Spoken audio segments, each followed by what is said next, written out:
the recording because we will share the recording with you after the webinar, and we will also post it on Creator Hub so you can take a look and review everything if you would like. Okay, so welcome everyone. Thank you for joining. It's the webinar day. Finally, we are very excited. So I will just do a very quick introduction about myself and about Crowdfundr. I'm Dina. I'm from the Crowdfundr team. And so Crowdfundr is it's a crowdfunding platform. Obviously, you probably heard about it. It's relatively new, but the connection point is the platform standing behind Crowdfundr is more mature. Crowdfundr platform is free. We have 3 different pricing plans, and one of them is free. We have powerful functionality. We put people and planet first always. And you can get started right away on the platform. It's easy to use. We always strive to do best for creators community because we love being part of the community so much. And you can run any size campaigns on Crowdfundr. If you would like to find out more about Crowdfundr, you can visit our website. So I don't want to waste your time today with this details. We also have a free resource for creators, which is called Creator Hub. And it's our community where we post our exclusive webinars, and we have networking events, forums, toolkits, all the useful info, and obviously it's free to use and free to sign up. And just a quick reminder for you to not miss the webinars, our upcoming TTRPG focused webinars in 2023. Today's webinar is the first one in the series of TTRPG webinars. So Leon, the floor is yours. Thank you, Dina. Hello, everybody. Thank you for being here today. My name is Leon Barillaro. My pronouns are they, them, or he, him. You can use either one. I don't care. You can find me pretty much anywhere as Barillaro. I am a game designer. I am a Spotlight ambassador for Crowdfundr. You might have seen me posting a lot about Crowdfundr, about my journey using it to fund one of my projects. I typically write a lot of content for third-party publishers of Dungeons & Dragons 5th edition, but I do write my own original content on occasion. And one fun thing to know about me is that I am a ball of anxiety, and that is kind of the motivation for this this webinar. I want to talk a little bit about the O Captain campaign, which I ran on Crowdfundr in November. It is a solo journaling tabletop role-playing game, which means you play it by yourself and play it with a group if you want. We ran the full campaign for 30 days, but Crowdfundr allows you to run a campaign and then like roll it over into a roll it over into like an ongoing thing. So you can still, it's up for late backing. You can pre-order it if you want. You knew I was going to plug it. Over the course of the 31 days, we had 240 backers. We raised over $10,000. That is nearly 150% of our goal, which was so cool. And I wish I could tell you that through the month of November, I was cool, calm, composed, collected, and not a total wreck, refreshing the campaign page every morning. I wish I could tell you that, but I can't. I was not that way. And so I want to talk about the problem of clicking refresh. While I was glued to my computer screen, kind of watching the number go up or not go up, I started to ask myself, why I was so glued to this, right? And I think that there are these are the 3 reasons that I found for myself, right? I had anxiety about meeting my goal, right? Were we gonna make the 7,500 goal? Were we going to, were people gonna want to see the product? did I do enough? Did I do enough to get the word out? Had I contacted enough people? Have I been posting about it enough? Have I been, is the preview attractive enough? Is the game fun enough to play? Um, and when the number, stops going up, when after that first rush of your supporters jumping in there, you can start to feel like, maybe the reason why people stopped donating is because I didn't do enough to market my product. Stop that. The other reason is that dopamine rush, right? Like when you see somebody else is giving you money and the number goes up, that feels really, really good. And you don't want to miss it when that happens. In case you're asking, yes, I do love to play idle games. And then I think the third one for me is that sort of need to keep watch. I need to know what's going on with my campaign. I don't want to miss if we hit a really cool milestone. If I'm paying attention to the campaign, then I am doing something productive. That's not true. Refreshing the page doesn't do anything. We all know this. And yet we do it anyway. We don't listen to Jack Black. We don't stop. And so I started to, using these three reasons of why I thought I was clicking refresh, I started to come up with things that when I caught myself in that endless anxiety loop, the things that I wanted to do. You want to go to the next page? Okay. So there are two ways, in my opinion, to fight back. Stepping away, if you find yourself that you're just way too in it, it can be very, very helpful to walk away. Go do something else. There's more to life than that number going up, and sometimes you have to be purposeful in reminding yourself of that. And that one seems like the obvious one, but sometimes your brain really needs to feel like it is making a difference. Sometimes, walking away is not going to help. It's just going to make you more anxious. And in some of those times, you do want to lean in. So some of the items on this list are going to be low to moderate suggestions for activities that you can do that do make a small difference and also can trick your brain. Well, not trick, because you are doing work, but show your brain that, you are making a difference. You are doing enough. You're doing the work that you can, and that's all anyone can ask of it. Sometimes you'll need to step away. Sometimes you'll need to lean in. Sometimes you might want to lean in a little bit and then step as far away as you can. It is difficult to tell sometimes which one that you need. But if you go back to thinking about why you're refreshing the page, is it the anxiety? Is it the worry that you've done enough? Is it that need to keep watch? If you can identify that, it can help you determine which of these tactics are going to help fight back against this vicious cycle. So without further ado, here are my top 10 things. Number 10, post again. Yes, again. So according to various websites on the internet, the average lifespan of a tweet on Twitter is anywhere from 15 to 23 minutes. So if you post in the morning, right, you make a tweet that's like, "Good morning, everybody. We've raised $5,000 for my project." That's awesome. People are probably going to see it, for 20 minutes, and then no one's ever going to see it, especially if it doesn't get any traction. And so it is totally fine to make another post.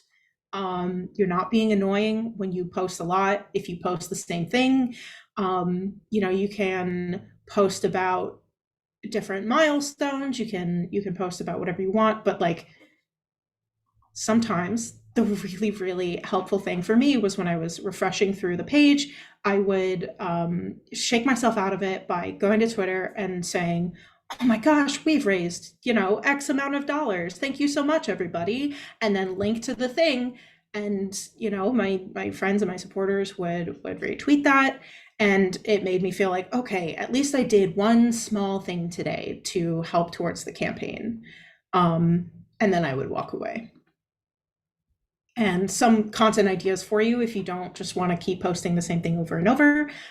You can celebrate your milestones. You can tell an anecdote about the design process, thank your audience, or even look to the next milestone, right? Oh, we're $7 away from that next stretch goal, or we're $50 away from $10,000. Those kinds of, in particular, those kinds of posts are really, really helpful because they buy into that hype. And when people see like an achievable goal, right? Like we only need $200 more to get this thing. I find that people are a lot more inclined to respond to those posts. So looking to the next milestone, in my experience, has been one of the big sellers. Number 9. This is a walk away tactic. Physical activity. Get up and move. And I'm not talking about like planning a workout, or like hitting the gym, or planning a day to go rock climbing, or like this is not a premeditated exercise. Something that I don't like to do. I know we all should do it, but I don't like to do. I am talking about movements that you can add to your daily life. If you sit at a desk a lot, these might already be or these might already be things that you are incorporating. These can be really helpful for you. The dance break one is something that I do a lot. I have several phone alarms that I set, and they're for songs that I really like. One right at the start of my day, one around lunchtime, and one for like a mid-afternoon break. And when I hear the songs, I have to get up and dance. And when I feel like, I hear the song, I'm like, oh, I don't feel like dancing. That is my sign to change the song. Juggling. I've recently learned this, that juggling can help you a lot with brain training. It helps expand, your peripheral vision. So it helps you read faster. And, it definitely helps with hand-eye coordination, and it keeps your body moving. And so I'm not a very good juggler, but I can throw a ball or two around. And maybe someday that will turn into juggling. Fart around, as Kurt Vonnegut would say, just go outside, go take a walk, change your scenery, yoga, cleaning. Every one of these suggestions is a really, really good option for moving your body around, and will also help you kind of shake off that excess anxiety that you might have from watching your page. Number 8, run a demo. Your game is fun. Prove it. One of the things that was very, very helpful for me when I was funding was actually going to places where gamers were and running demos of my game. Now, it was a solo game, so it felt a little bit awkward, where instead of just, like handing them the rules and watching them, we kind of all acted as the player and crowdsourced ideas. But I had the amazing privilege of going to Big Bad Con this year. And then after that, I went around to game stores in my local area, and I ran demos of O Captain for people who then went online and talked about it. In my opinion, the best way to learn a new game is to play it. And so one of the most effective ways to introduce your new game to other people is to play it with them, to teach them how to do it. And what it also does is it builds confidence in your product, right? Not other people's confidence, but your confidence in your own game. You made a very, very fun game. And when you are watching people crowdfund a monetary value to this thing that you poured your heart and soul into, sometimes it can be a little confidence shaking. And the thing that can really, really help you there is to lean into that and go out and see people and play your game and prove to yourself, like, no, this was this was fun. I made a really, really cool thing. Now in modern times, in COVID times, it can be a little difficult to find avenues to do this, with as few risks as possible. So, remember that you should practice as many precautions as you can. Test before you go to public places, always stay masked, try to, if weather permits, stay outside or in a ventilated area.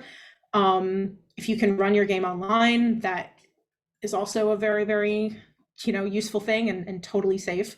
But demoing your game can make you believe in it again. So I think this one might be my favorite explanation.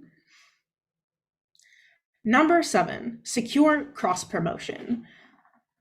Something that I've seen a lot of folks do on Kickstarter is, after about a week of their campaign, what they've done is they will start listing other campaigns that are, things that they think their audience, their backers might like.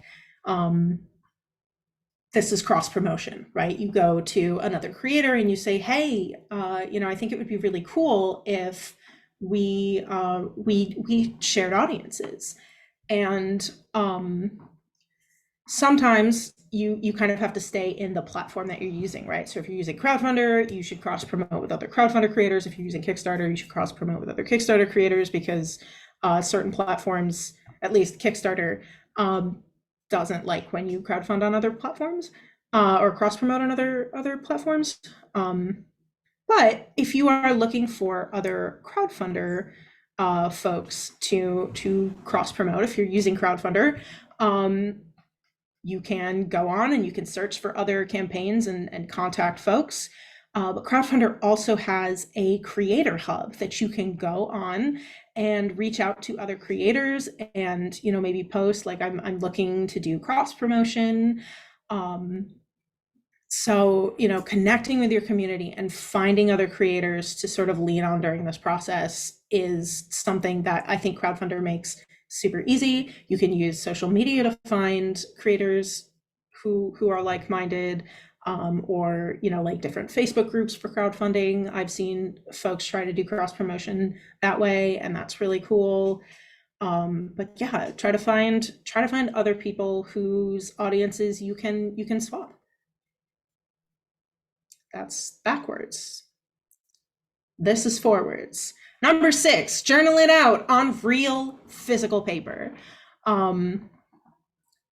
Journaling is something that I have a fraught relationship with. I have journaled on like 4 different notebooks this year, and across like several different notepads, stray pieces of paper, note cards. If I have a stray thought, I have to write it down, and it helps organize my thoughts. It can also be a really, really great way for you to reflect on what you are doing, not in a business minded standpoint, but in a growth, personal development standpoint. So I posted some of the prompts that I used over the course of November that are all kind of crowdfunding related. So if you screenshot screenshot the slide and come back to it when you're crowdfunding, and maybe once a week or once every few days, take one of these prompts and kind of reflect on the journey and how far you've come, and that will kind of allow you to take a breather and think less about the business side of it and the worries or the anxiety side of it, and more about how this process is changing you as a person, how this process is helping you grow. And I always try to really tap into the full spectrum of these feelings when I journal, right? Like I talk about, visualization, hopes, fears for the future, celebrating my accomplishments, expressing gratitude for the people who have supported me in this process.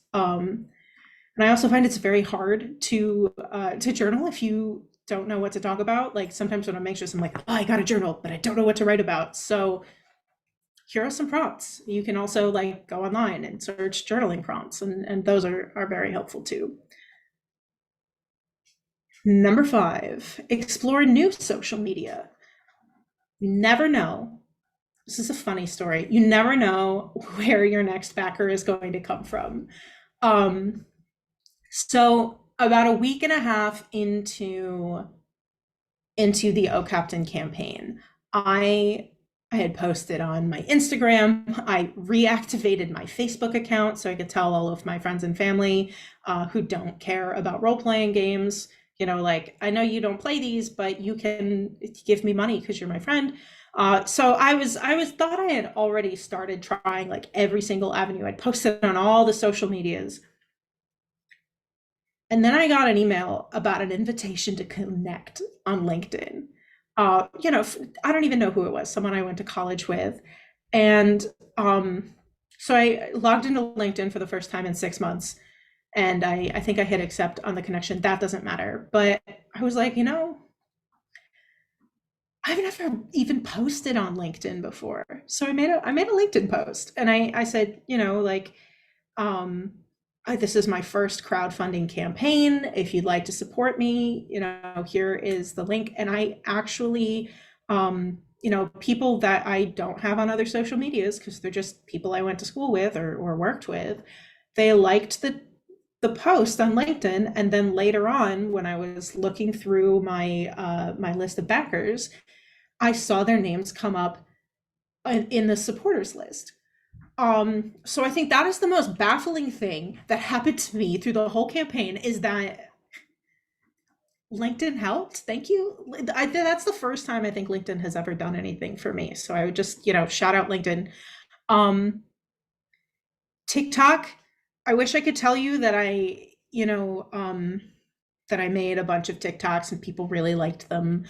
But that didn't happen. What did happen was I scrolled through TikTok a lot, and like some of the viral sounds got stuck in my head, and I couldn't think of a good way to incorporate Oh Captain into any of those viral sounds, and then just never did. But if you're not doing video, this is your sign to hopefully look into it and see if there's a way that you can incorporate video into your strategy. There are a lot of creators who are on TikTok who, you know, will do support of, you know, like independent games, crowdfunded games. So definitely, if you're not on TikTok or any of the sort of short form video platforms, check them out. And then Discord servers. If you're in a ton of Discord servers and you lurk, now might be the time to leverage those. A lot of servers, especially in the creative community, will have self-promotion channels or places you can go to talk about different things. You know, when you are in that slump period of, you know, you've launched, all the backers who are waiting for the launch have already backed, and now you're in that, like, the valley of no money, right in the center of your campaign. Now is the time, that is the time to start leveraging the communities that you maybe haven't thought about. And just like, you know, making one post on Twitter, kind of searching around for the corners of the internet that you maybe hadn't considered before, can feel like you are, you know, you're really making a difference. And in some cases, like my LinkedIn story, you are really making a difference. You are, you know, every time you post, no matter where you post, is a new opportunity for someone to discover your project. I really have to stop doing that. I don't want to go backwards. Number 4, lean on your crew.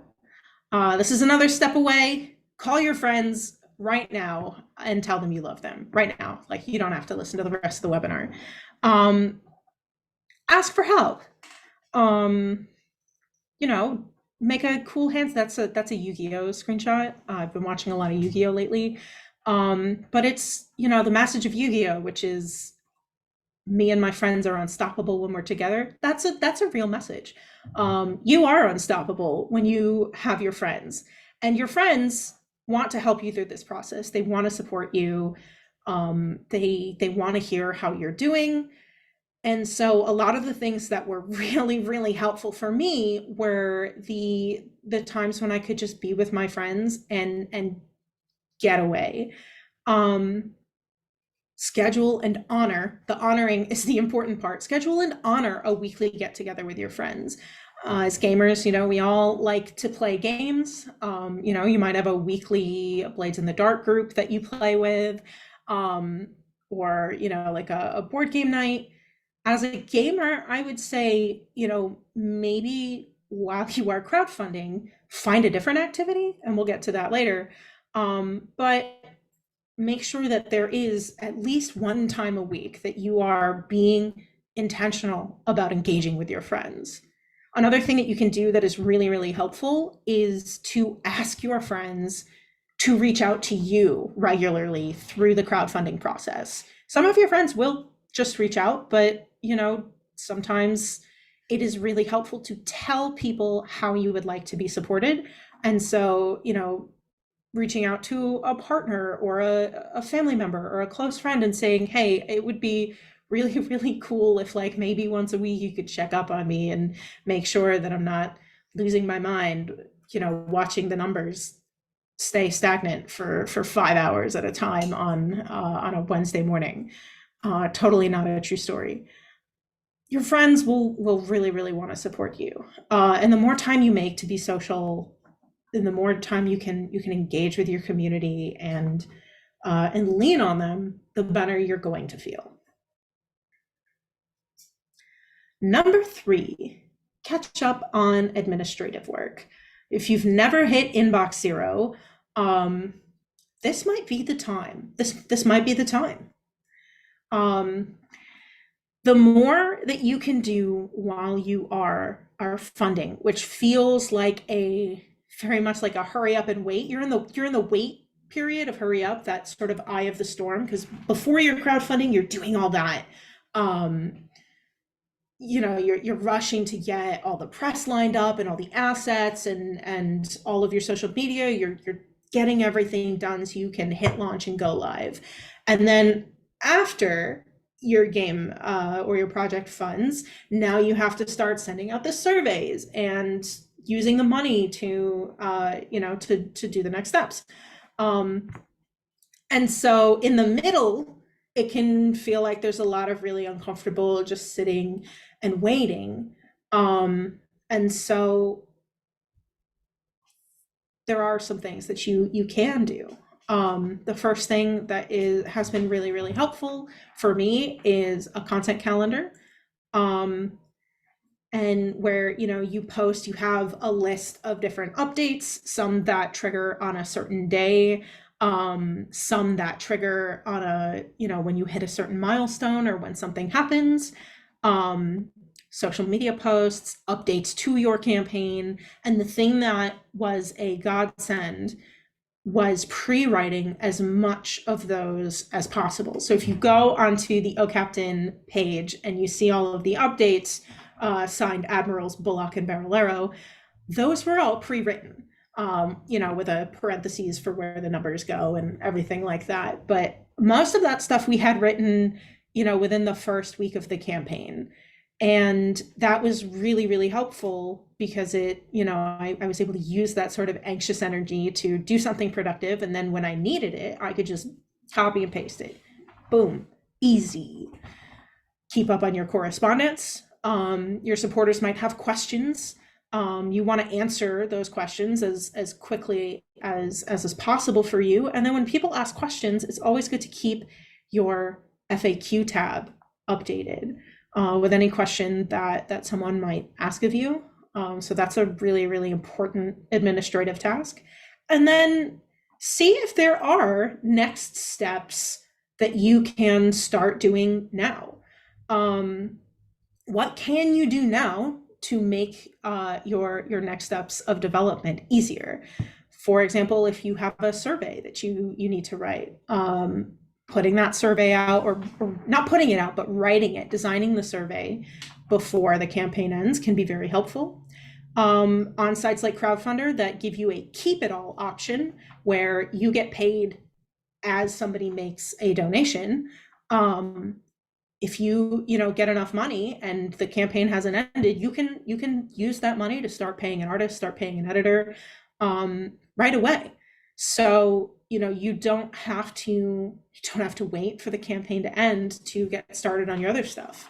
So you can start looking forward to the future.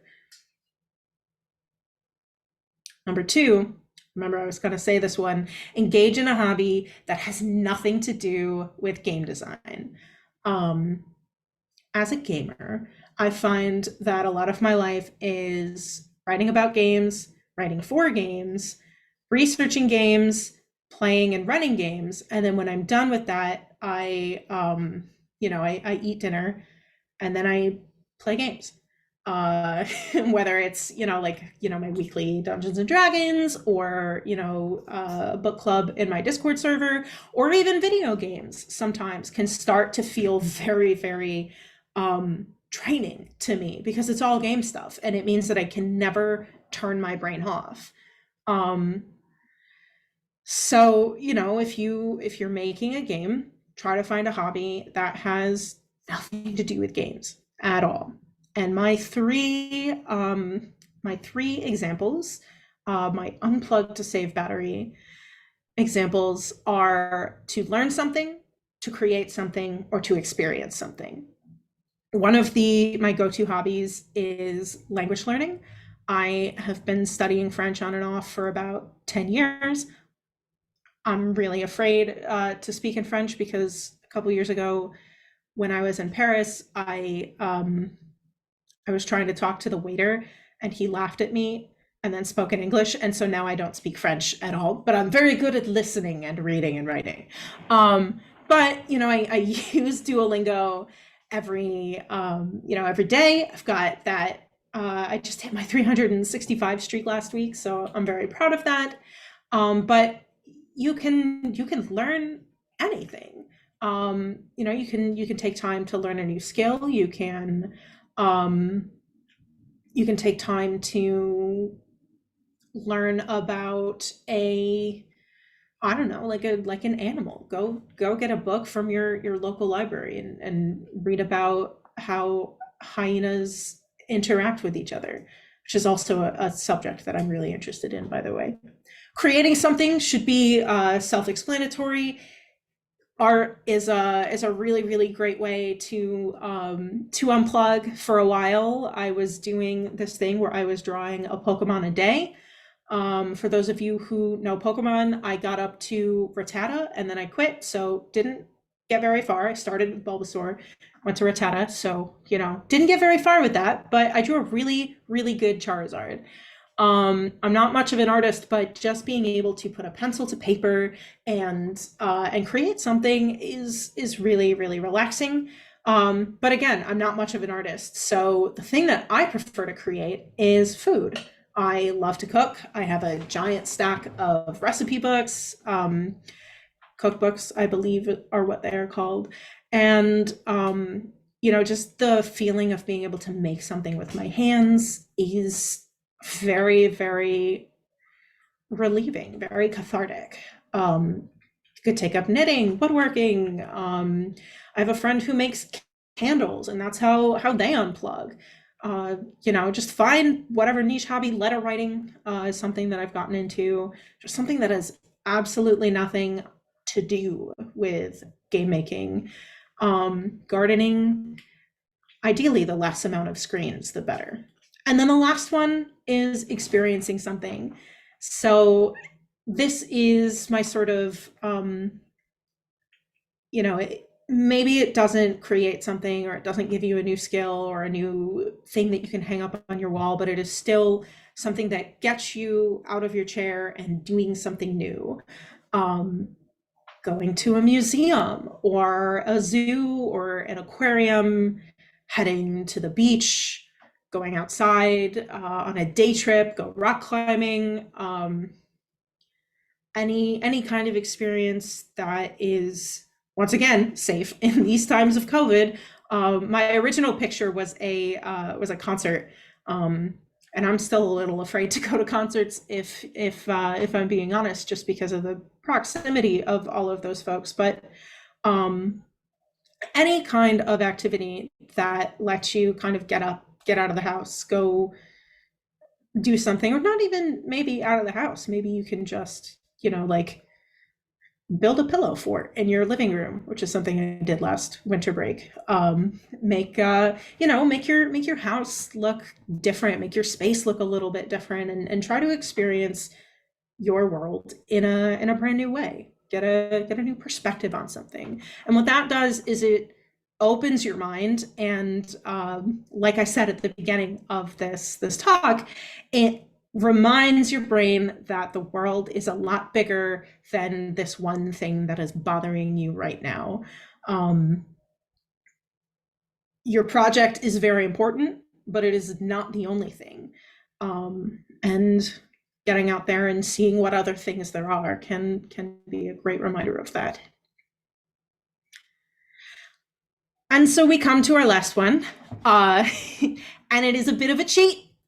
And so those of you who know me, you know that I love to cheat. That's one of the rules in O Captain, is you're allowed to cheat. It's very, very much in the text there of like, if you don't like a prompt, cheat, choose another one. So my last thing actually is, you can have Littler refresh the page as a treat. You're allowed to do that. Because sometimes you're going to feel anxious or excited or joyful or grateful or scared or worried, and you're going to feel those things no matter how you distract yourself or try to pull yourself away from this work, away from this process.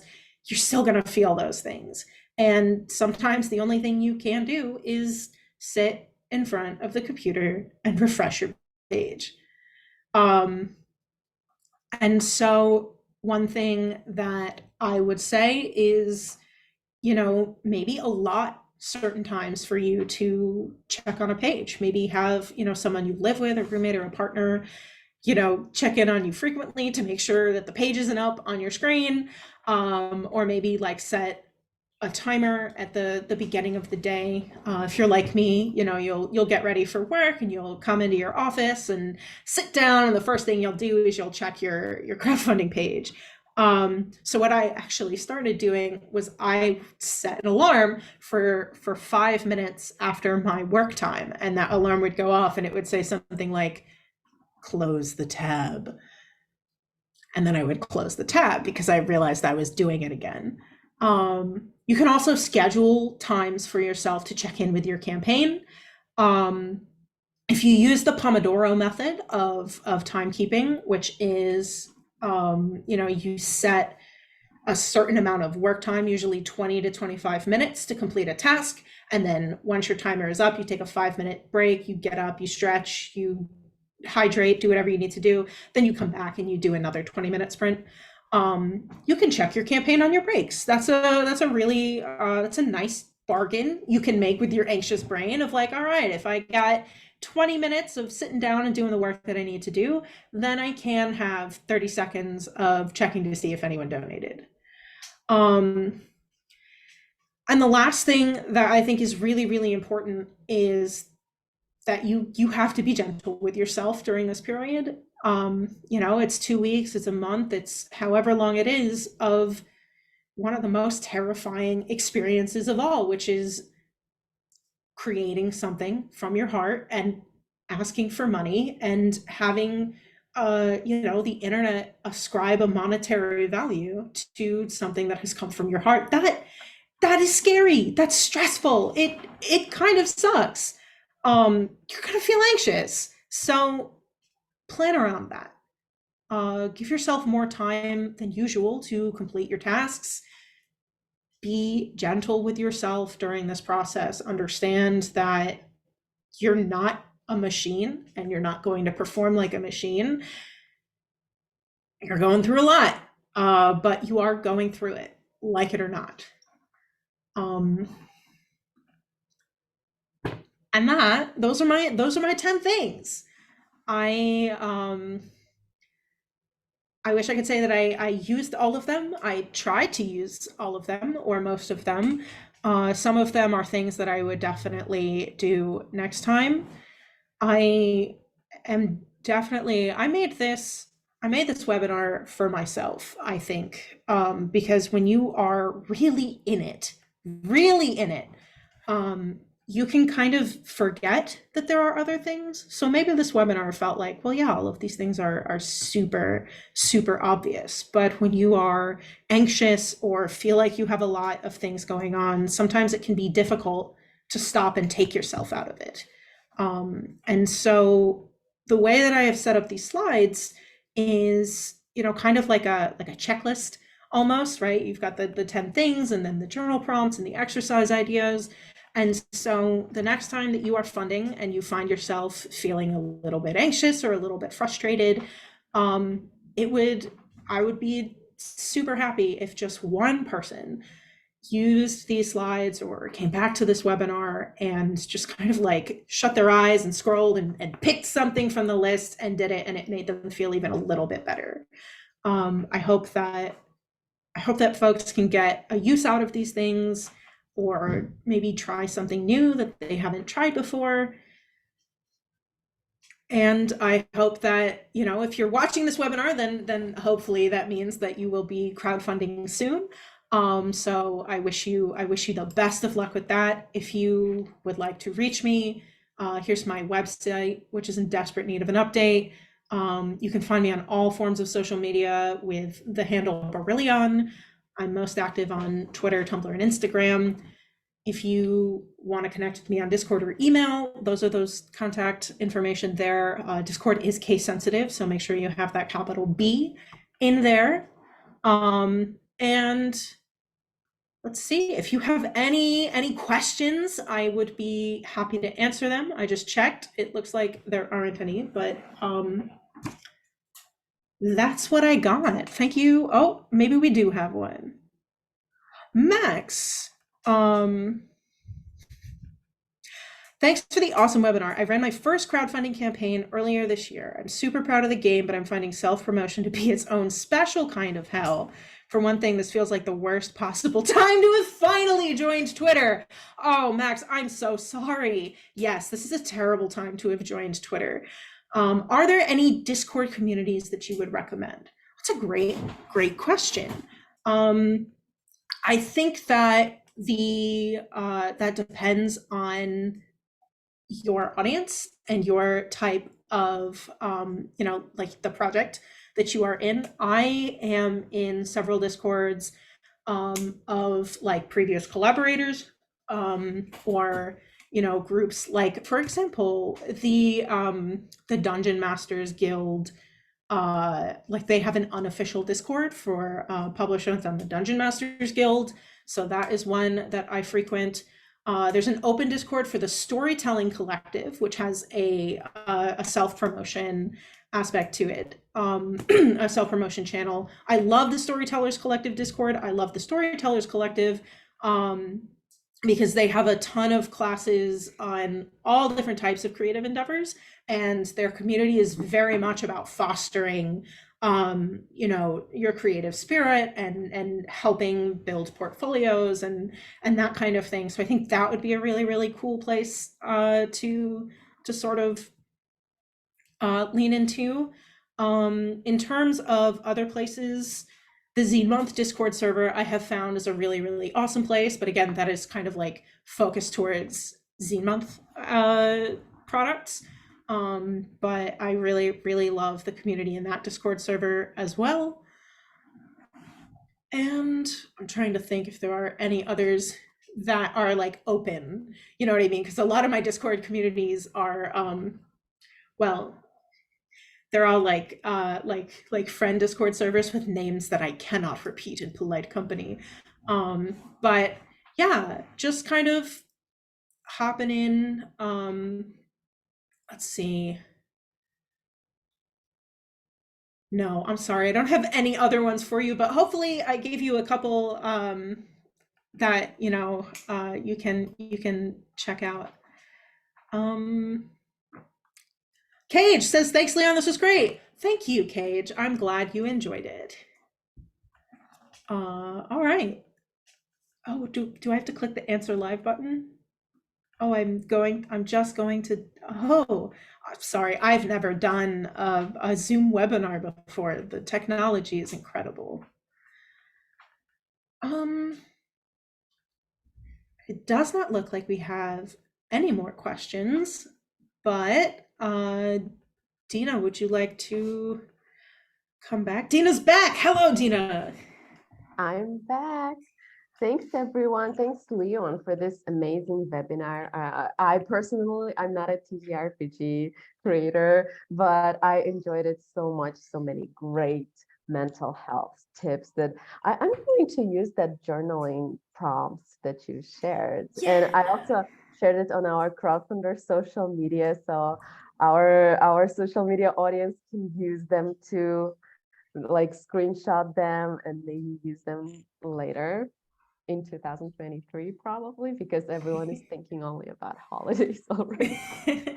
Yeah, everyone's asleep right now. Oh, one thing I did want to mention for the folks in the chat, if you are thinking about crowdfunding a tabletop role-playing game or a TTRPG adjacent product, especially if you're thinking about participating in Zine Month, Crowdfundr is running a spotlight event called Tabletop Nonstop from January 23rd through to the end of February, where we are, we're shining a spotlight on tabletop creators who run campaigns on Crowdfundr during that time period.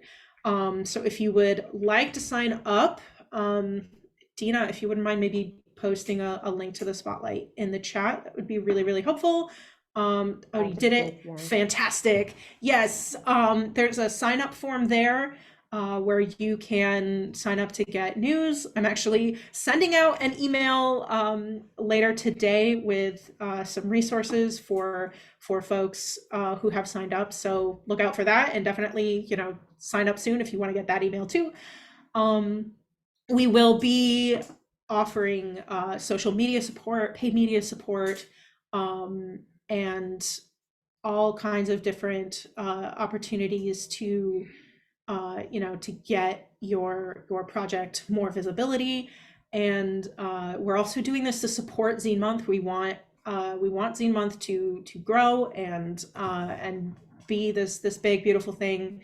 And so we really want to give resources to creators to make their projects a huge success. So yeah, head on to that link, give me a shout out if you have any questions, and thank you so much for being here today.